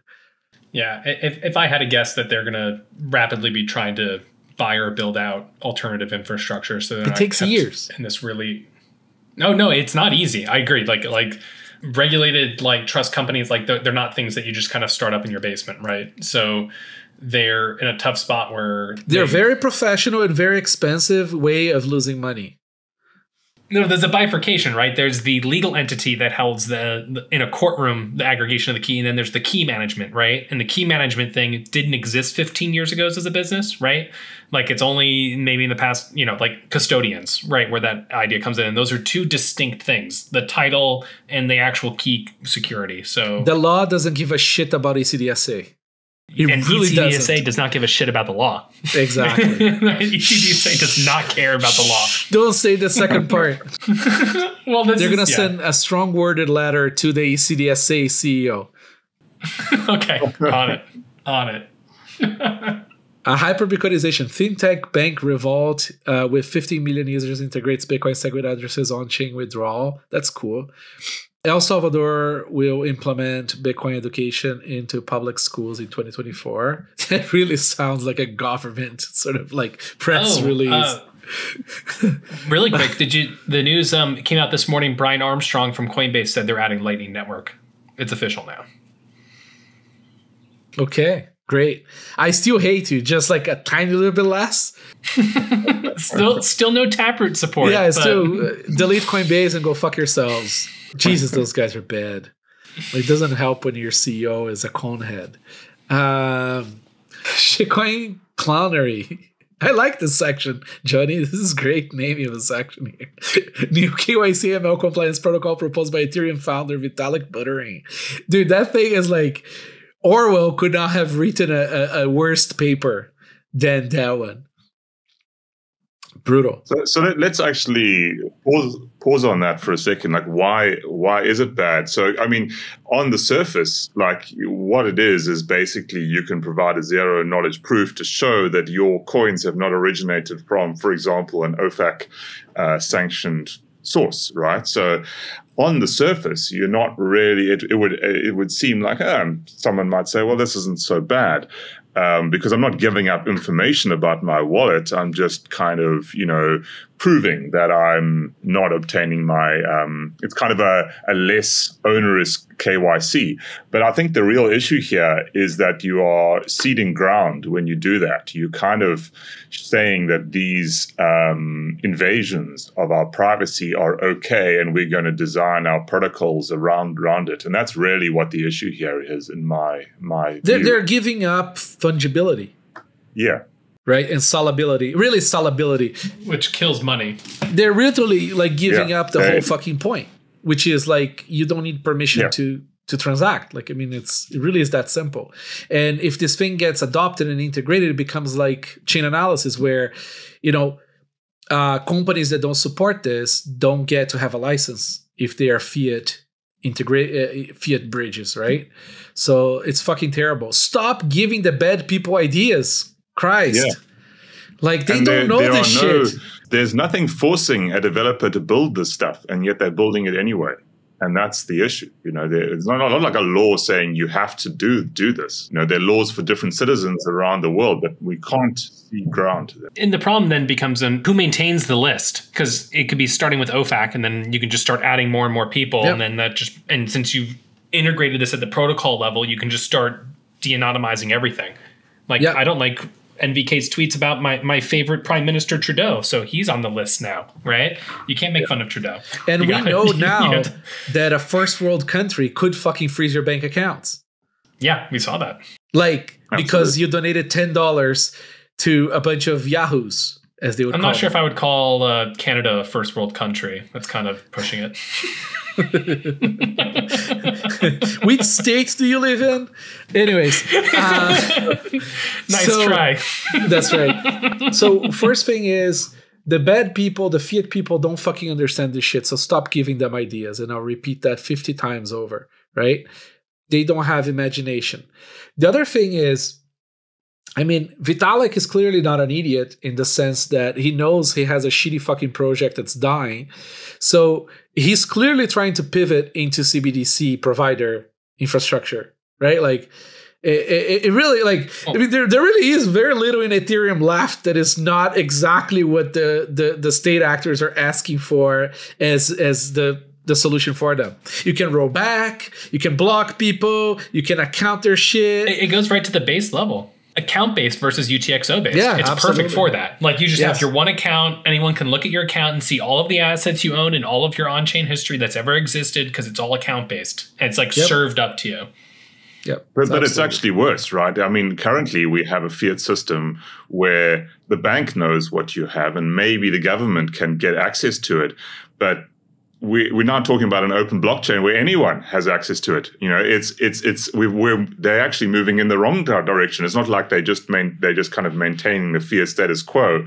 It's just getting worse and worse. Yeah, I mean, during COVID, it really sort of gave a glimpse into the mind of a woke dictator, right? Like, it really was. Like, it's like they go all the way. It's like, yo, you don't have a vax because you don't agree with us? Fuck the site. They don't even give a shit if it's true or not, right? Like, it's just like, oh, you don't agree with me in this topic that makes me look good? So fuck you. You know, like, you don't get healthcare or something. You know what I mean? Like, it's insane how, like, psychopathic these people are. And all this shit is like a fucking wet dream for them. God, it just makes my blood boil. It's so funny. Trudeau is stuck in India now because the airplane broke. And Modi, the Prime Minister of India, hates Trudeau. So, like, it must be awkward. It must be really fucking awkward. And the military hates Trudeau too. So God knows, maybe they, like, you know, just didn't maintain the plane as well. It's just a shame it didn't happen during the air. Anyways, World Coin Meltdown, another Aurelian tool here. 50% crash by mounting data privacy paranoia. That's great. Yeah. Boys. All right. So the last bit here, the reads and learning, lots of cool articles that we've linked to for you on the show notes. Privacy Collaboration Custody with Frost by Nick Farrow. Thoughts on Drive Chain, one by Akeem Warner. Reverse broadcasting, and a bunch of other stuff. Any other updates, projects, or anything we didn't cover today, guys? Any updates on your own softwares that we may not have covered? I'm hoping by the end of the week, I'm going to have tried it out in open beta on testnet, working with the Coldcard, working with the Ledger, working with the Spectre DIY, and then probably in the next week or two, adding Bitbox02 support, and then adding Blockstream Jade after that. So that'll be a full multi-sig coordinator that's starting off with mini script templates just to get some testing around. It functions as a full coordinator too, because it'll handle the construction of the output descriptor and signature requests and the like, and kind of having your full vault like online transaction history experience, but then also being able to help people in remote locations, right? If you're not having all the signing devices in the same location, be able to do all of your transaction signing, proposal for transactions and everything, trying to, a lot of emphasis on the UX. And that's really, we talked about this earlier in the episode. The UX is the hardest part because all the tech technically works, but it's about building, at least what I'm trying to focus on is building tech that can scale to the next million people who aren't super whizzes on Bitcoin security and all the details, and balancing that UX with making sure users can still have full knowledge and consent and know if they want to click in and see all the power user settings, and balancing that. It's a tough nut to crack, but I'm looking forward to getting it out later this week. And I would check it out at tryititinvault.com. Since I doubt very much there is anybody listening left at the 2-hour mark, you can promise dates that are not just 2 weeks. You can promise whatever you want at this point. Nobody's listening. I genuinely, I'm really hoping Friday, by the time this episode's out, it should be live. Everything left is small UX tweaks. It's nothing functional. Fee estimation was probably the one last big hurdle because you have dynamic transaction sizes based on how you're executing the mini script. That's definitely the most complicated element because it's not just the same transaction size no matter what. So MPC is better. Well, now that no one's definitely listening, my cover got blown. Dan Gould from PayJoin Dev Kit blew up my panel at TabConf. I was talking about Miniscript, and he asked, "Is there a way that we could make this stuff more private on chain?" And I had to confess that Rindell and I, the NPC gang, has a point in that Rindell and I started that whole thing as a joke. To get people to actually debate technical things and learn about Bitcoin technically as opposed to talking about price. So the game's been kind of given up a bit, and then people were tweeting it out, giving up the whole charade. So I'm going to have to find a new fake fight to take on Rindell for. That's funny. Craig, anything we missed? No, I don't think so. It's been a good list. As usual, nothing really going on, but it was nice to hang out with you guys anyway. So little going on. Since nobody's listening, I hope that the next release of Coldcard has PSPT v2, deposit mode, seed vault, and like another few features. That's exciting. It's yeah. Cool. The Q1 is eating us alive, in terms of software to write. That cursor that we have a GPU for is not going to blink itself, We have a GPU for the cursor. A long story, but it had to be done. Guys, any final thoughts? Craig? What can I say that hasn't been said? Nothing really. Custody your own coins. That's my standard go-to, and I'm going to go there again today. Awesome. Rob, final thoughts? Build the change you want to see in the world. There's a lot of stuff we talked about today, a lot of cool projects. Check out the show notes and see if there's anything that, gets your interest, and find ways to give back. A lot of these people are open source contributors looking for any support they can get. And, you can make a big difference with a little effort. Yeah, guys. So people stop bitching and go build. If you can't build, go help give feedback to people who can build without bitching. And, for the people who are seeking economic support, there's a lot of funding out there. There's Brink, there's Sparrow, there's Opensats. There's a lot of software, a lot of interesting things that need to be built. Go work on hard things. Thank you so much, the two of you, for building what you build and also giving 2+ hours of your time to talk about nothing that is happening on Bitcoin and put people to sleep. Thank you so much, guys. Thanks for having us. Thanks for listening. For more resources, check the show notes. We put a lot of effort into them. And remember, we don't have a crystal ball, so let us know about your project. Visit bitcoin.review to find out how to get in touch.